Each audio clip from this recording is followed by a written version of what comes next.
How to make Wix website multilingual.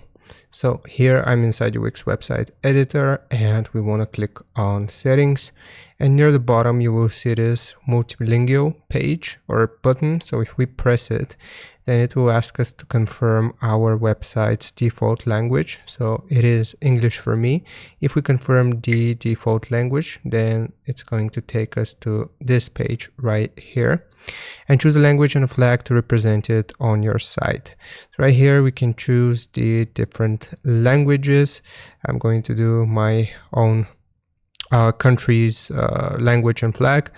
So make site in Bulgarian visible right away, or auto translate site content. Here we can choose these options. I'm going to do both, and we can just simply click on add language here. So we can do this for any language which we would like, and then we can edit the translations as well if anything is inaccurate when it comes to our website. But that's how you add the different languages here on your Wix website. So I hope this helps you out. Leave a like and sub, and I'll see you next time.